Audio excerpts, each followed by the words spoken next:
Ready to go. Vamos deixar um passageiro. Último dia. Questão, Costa Rica. Aqui foi a hospedagem que nós ficamos. Viagem muito bom, muito chill. 6 mãos. Esse ventilador foi incrível. Dá uma olhada.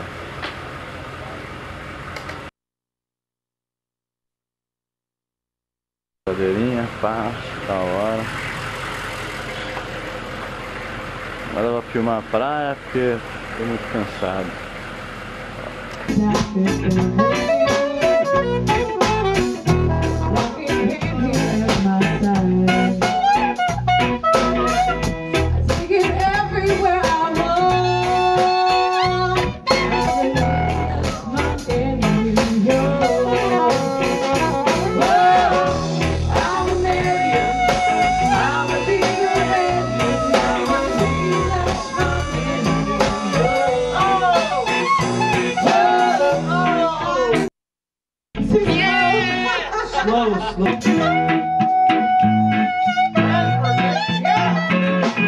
Aí, meu povo, estamos aqui na balsa entre a península de Nicoya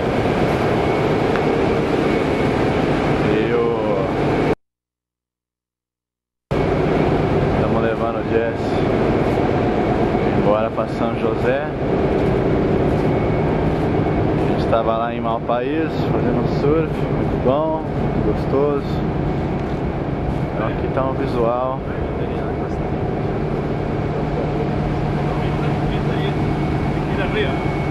Ah, não, permite aqui? Tá vendo? Estamos aqui em cima, né? Dando um look. Já é muito belo. E... Ô louco! Ô louco! Tá, encontramos com os australianos aqui.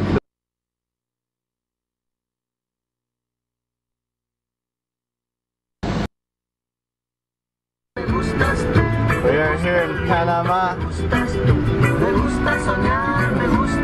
Marty, the new co-pilot, and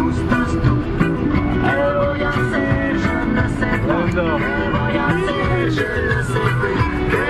For me, I thought I was back in the USA because of the... You can't really see it. Um pouquinho de Panamá para vocês. Vista do drive, muito belo, cataratas.